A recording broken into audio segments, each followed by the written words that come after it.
ఒక దగ్గరనే ఇవ్వండి, ఒక పెద్ద ఇల్లు వాళ్ళు కట్టుకోవడానికి ఉంటుంది. వాళ్ళకి హాస్పిటల్ ఇవ్వండి, వాళ్ళకి అడ్వాన్స్ టెక్నాలజీ సెంటర్ ఇవ్వండి, వాళ్ళ పిల్లలకు సాంకేతిక నైపుణ్యాన్ని పెంచుదాం, వాళ్ళ పిల్లలకు ఈ భారత్ ఫ్యూచర్ సిటీల్లో ఉద్యోగ ఉపాధి అవకాశాలు కల్పిద్దామని చెప్పి నేను మా మంత్రులకు సూచన చేసిన. మిత్రులారా, ఇవాళ ఒక గొప్ప నగరాన్ని నిర్మించడానికి, ఒక్క గొప్ప నగరానికి ఏముండాలి? రోడ్డు ఉండాలి, తాగడానికి నీళ్లు ఉండాలి, నిరంతర సరఫరా చేసే విద్యుత్తు ఉండాలి, పెద్ద పెద్ద నగరాలకు రవాణా సౌకర్యం ఉండాలి, అంతర్జాతీయ ఎయిర్పోర్ట్ ఉండాలి. మరి భారత్ ఫ్యూచర్ సిటీకి ఏం తక్కువ ఉన్నదని నేను అడుగుతున్నా. ఇవాళ భారత్ ఫ్యూచర్ సిటీకి అంతర్జాతీయ ఎయిర్పోర్ట్ శంషాబాద్లో లేదా? కూతవేటు దూరంలో. ఇవాళ మనం వేసుకునే రోడ్డు ఇవాళ ఈ ఫ్యూచర్ సిటీకే కాదు, ఫ్యూచర్ సిటీ నుంచి శ్రీశైలం వరకు ఇవాళ 100 మీటర్ల రోడ్డు వేస్తున్నాం. ఇవాళ ఫ్యూచర్ సిటీని బెంగళూరుకి అనుసంధానం చేసుకుంటూ రోడ్డు వేయడమే కాదు, బుల్లెట్ ట్రైన్ తీసుకురావడానికి కేంద్ర ప్రభుత్వాన్ని ఒప్పించినాం. ఇవాళ ఆంధ్రప్రదేశ్ ముఖ్యమంత్రి గారు అంటున్నారు మేము అమరావతి కట్టుకుంటామని. ఆ అమరావతికి అనుసంధానం చేసుకుంటూ మచిలీపట్నం పోర్టు ఒకప్పుడు నిజాం ఉన్నప్పుడు మనతో ఉండేది.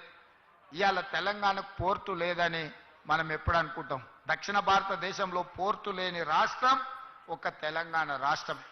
అందుకే ఈరోజు పోర్టు లేని బాధను తీర్చడానికి మీ ఫ్యూచర్ సిటీ నుంచే, మన ఫ్యూచర్ సిటీ నుంచే మచిలీపట్నం పోర్టు వరకు dedicated green field national highway 12 lanes రోడ్డును వేసి భవిష్యత్తులో ప్రపంచాన్ని దిగుమతి చెయ్యాలన్నా, మన పరిశ్రమలలో ఉత్పత్తి చేసే వస్తువులను ప్రపంచానికి ఎగుమతి చేయాలన్నా మచిలీపట్నం పోర్టుకి ఈరోజు కనెక్టివిటీ ఫైనల్ అయింది. ఇదే కాదు, ఈరోజు చెన్నైకి బుల్లెట్ ట్రైన్, ఈ ఫ్యూచర్ సిటీ ఈ శంషాబాద్ నుంచి బుల్లెట్ ట్రైన్ చెన్నైకి వేసేది వయా అమరావతి ఈరోజు బుల్లెట్ ట్రైన్ కేంద్ర ప్రభుత్వం ఆమోదించింది. అంటే రేపొద్దుగాల మీ ఊరు నుంచి బెంగళూరుకు బుల్లెట్ ట్రైన్ ఉంటుంది, అమరావతికి బుల్లెట్ ట్రైన్ ఉంటుంది, అక్కడి నుంచి చెన్నైకి బుల్లెట్ ట్రైన్ ఉంటుంది. ఈరోజు ఇవన్నీ కూడా మనం ప్రణాళికబద్ధంగా ఈరోజు అభివృద్ధి చేసుకుంటున్నాం. దీనికి అవసరమైన నీళ్లను, అవసరమైన విద్యుత్తును ఇవ్వడానికి బట్టి విక్రమార్క గారు ముందుకొచ్చి ఈనాడు మనకు అన్ని రకాలుగా చేస్తున్నాడు. ఈ పైన కనిపించే ఎలక్ట్రికల్ పోల్స్ లైన్లు కూడా ఇంతకుముందు వస్తా ఉప ముఖ్యమంత్రి గారు శ్రీధర్ బాబు గారితో మాట్లాడిన వీటన్నిటిని కూడా అండర్ గ్రౌండ్ కేబుల్ చేస్తే ఇది ఒక గొప్ప నగరంగా వస్తుంది కదా. ఎక్కడికక్కడ వైర్లు లైన్లు కనిపిస్తున్నాయి, దీన్ని ఏ రకంగా అండర్ గ్రౌండ్ కేబుల్ చేయాలనో ఆలోచన చేయండి అని. ఈ రకంగా ఈ నగరాన్ని అభివృద్ధి చేయాలని ఆనాడు కులీ కుతుబ్షాయి ప్రజలతో నిండి ఉండాలి అని కోరుకున్నాడు. కానీ నేనేం కోరుకుంటున్నా భారత్ ఫ్యూచర్ సిటీలో అంటే ప్రపంచంలో 500 ఫార్చ్యూన్ కంపెనీస్ అని ఉంటాయి. అంటే ప్రపంచంలో అత్యంత ఉన్నతమైన అత్యధిక వ్యాపారాన్ని నైపుణ్యాన్ని ప్రదర్శిస్తున్న కంపెనీలను ఫార్చ్యూన్ 500 కంపెనీలు అంటారు. ఫోర్బ్స్ ఇండియా మ్యాగజైన్ లాంటి వీటిని అన్నిటినీ లెక్కగట్టి అన్ని రకాలుగా గొప్ప కంపెనీలను ఫార్చ్యూన్ 500 కంపెనీలు అంటారు. ఇప్పటి వరకు మన నగరంలో 85 మాత్రమే ఉన్నాయి ఆ ఫార్చ్యూన్ 500 కంపెనీలలో. రాబోయే 10 ఏళ్లలో నా లక్ష్యం ఫార్చ్యూన్ 500 కంపెనీలు భారత్ ఫ్యూచర్ సిటీలో ఉండాలి. ప్రపంచంలో ఉండే ప్రతి కంపెనీ గొప్ప కంపెనీ ఫ్యూచర్ సిటీలో ఇన్వెస్ట్మెంట్ పెట్టే విధంగా ఫార్చ్యూన్ 500 కంపెనీలను మీ గ్రామానికి, మీ ఊరికి తీసుకొచ్చి ఇది ఒక పెద్ద గొప్ప నగరంగా తీర్చిదిద్దే ప్రణాళికలు ఈరోజు మన ప్రభుత్వం చేస్తుంది. అందుకే మిత్రులారా, ఇందులో సహకరించండి. చిన్న చిన్న సమస్యలుంటే పరిష్కరించుకుందాం.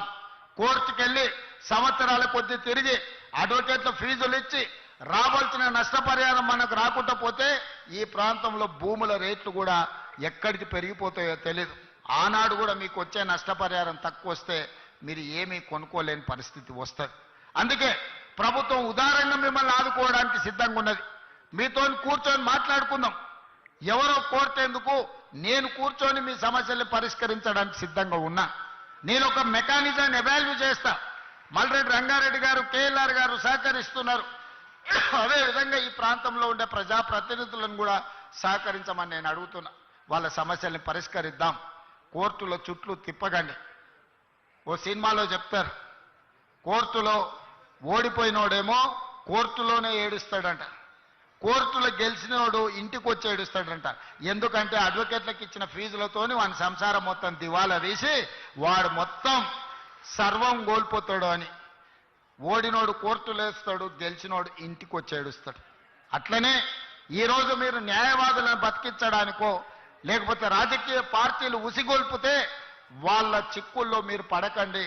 మీ కేసులను అన్నిటినీ సావధానంగా పరిష్కరించే విధంగా ఈ రంగారెడ్డి జిల్లా కలెక్టర్కు అదే విధంగా టీజీఐఏసీ ఎండి అధికారులకు నేను సూచనలు చేస్తున్నా. తక్షణమే వాళ్ళను పిలిచి కూర్చోబెట్టి వాళ్ళతో మాట్లాడి అమ్మికబుల్గా దీన్ని సెటిల్ చేసి వాళ్ళకు ఒక పరిష్కార మార్గం చూపించండి అని నేను అధికారులకు ఆదేశిస్తున్నా. మా పెద్దలు శ్రీధర్ బాబు గారు రంగారెడ్డి జిల్లా ఇన్ఛార్జ్ మినిస్టరు, ఈ ఫ్యూచర్ సిటీకే కాదు మొత్తం రంగారెడ్డి జిల్లాకు కూడా వారి ఇన్ఛార్జ్ మినిస్టర్, వారితో కూర్చోండి. మీరు కేఎల్ఆర్ గారో మల్రెడ్డి రంగారెడ్డి గారో లేకపోతే ఇక్కడ ఉండే కార్పొరేషన్ చైర్మన్ల సహకారం తీసుకొని కొద్ది మంది రైతులు అక్కడికి వెళ్ళి కూర్చొని అవుట్ ఆఫ్ కోర్ట్ సెటిల్మెంట్ చేసుకుందాం. కోర్టులో కూర్చుంటే చట్టానికి అనుమతించేదానికంటే ₹1 కూడా ఎక్కువ ఇవ్వడానికి లేదు. కానీ కోర్టు బయట కూర్చొని కన్సెంట్తో చేసుకుంటే మనం కొంచెం లిబరల్గా మీకు నష్టపరిహారం ఇవ్వడానికి ఉంటుంది. ఏదో ఒక మార్గం చూపిస్తా మీకు. మీ నష్టం, మీ కష్టం, మీ తాతల ముత్తాతల ఆస్తి గుంజుకొని నేనేం తీసుకెళ్ళను. నేను ఎవ్వరికి అన్యాయం చేయడానికి ఇక్కడ లేను. అందరికీ న్యాయం చేసుకుంటూ అభివృద్ధి పదం వైపు నడిపించడం కోసం నేను ఇక్కడున్న. భూముల విలువ నాకు తెలుసు. ఎందుకంటే భూమితో నాకున్న సంబంధం వ్యవసాయమే కాదు, వ్యాపారంలో కూడా భూమితోని నాకు సంబంధాలు ఉన్నాయి. భూమి విలువేందో నేను అర్థం చేసుకోగలిగినోని. మీ భూములను అప్పనంగా గుంజుకోవాలన్న ఆలోచన లేదు. మీకు న్యాయం చేసి తీసుకొని దీన్ని ముందుకు తీసుకువెళ్దాం. ఇదే కాకుండా చివరిగా ఒక మాట ఇవ్వదలుచుకున్నా. ఇవాళ ప్రారంభించినవి future city development authority office కానీ లేకపోతే ఈ రోడ్లు కానీ పక్కనే నిర్మాణం జరుగుతున్న స్కిల్స్ యూనివర్సిటీ ఎప్పుడొస్తుందో అని అనుకోకండి. డిసెంబర్ నెలలో ప్రారంభించుకుంటాం. నెలకు 3 సార్లు నేను వచ్చి ఇక్కడనే కూర్చుంటా.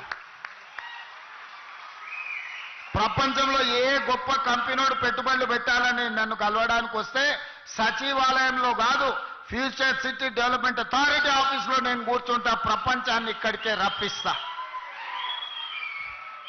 మీ సోదరుడు తెలంగాణ ముఖ్యమంత్రి డిసెంబర్లో ఇక్కడి నుంచే కార్యక్రమాలు చేపడతాడు. అదేవిధంగా నెలకు 4 సార్లు మా ఉప ముఖ్యమంత్రి గారిని, మా శ్రీధర్ బాబుని ఇక్కడ వచ్చి కూర్చొని కార్యక్రమాలు నిర్వహించాల్సిందిగా వారిద్దరు కూడా నేను సూచన చేస్తున్నా. మనం ఉంటే వ్యవస్థలన్నీ ఇక్కడికి వస్తాయి. వ్యవస్థలన్నీ ఇక్కడికి వస్తే ఈ సమస్యల్ని పరిష్కరించడానికి అవకాశం ఉంటుంది. చివరగా ఉప ముఖ్యమంత్రి గారికి ఒక సూచన, ఇద్దరికి, శ్రీధర్ బాబు గారికి వారికి. శ్రీధర్ బాబు గారు 10 ఎకరాల భూమి సింగరేణికి అలాట్ చేయండి ఇందులో. అదేవిధంగా బట్టి గారికి నా సూచన, సింగరేణి కార్పొరేట్ ఆఫీస్ ఇక్కడ మీరు నిర్మించండి. దాంతో సింగరేణి గ్లోబల్ ఆఫీస్ని మీరు ఇక్కడ నిర్మించండి. 10 ఎకరాల స్థలం శ్రీధర్ బాబు గారు అలాట్ చేస్తారు. అధికారులకు కూడా నా సూచన, రేపు క్యాలెండర్ డేట్ తిరిగే లోపల 10 ఎకరాల భూమి సింగరేణికి అలాట్ చేయండి.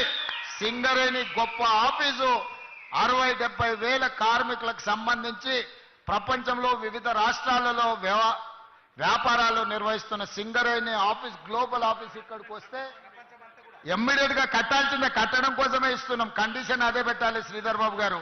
అలాట్మెంట్లో సంవత్సరం తిరిగే లోపల ఆఫీస్ పూర్తి కావాలి. కరెక్ట్గా ఇది సెప్టెంబర్ కదా, వచ్చే డిసెంబర్ 2026 డిసెంబర్ లోపల ఆఫీస్ పూర్తి చేసి అందులో ప్రారంభించుకోవాలి. ఆ ఒప్పందం ప్రకారమే వారికి 10 ఎకరాల భూమి కేటాయించండి. సింగరేణి ఆఫీస్ కూడా ఇక్కడనే నిర్మించుకుందాం. స్కిల్ యూనివర్సిటీనే కాదు, భవిష్యత్ కార్యక్రమాలన్నిటిని కూడా ఇక్కడి నుంచే తీసుకుంటాం. దీని మీదనే మన భవిష్యత్ తరాల యొక్క భవిష్యత్తు ఆధారపడి ఉన్నది. దీనికి సహకరించి ముందుకు తీసుకెళ్తున్న ప్రతి ఒక్కరికి మనస్ఫూర్తిగా అభినందనలు తెలియజేస్తూ సెలవు తీసుకుంటున్నా. ధన్యవాదాలు మిత్రులారా. Thank you sir. Commissioner FCDA Shashank గారి ఓట్ ఆఫ్ థ్యాంక్స్.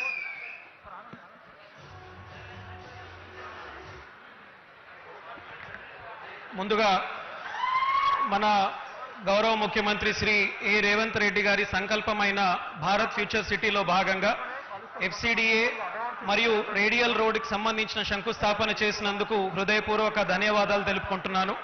సార్, మీ మార్గదర్శనమే మా ప్రధాన శక్తి.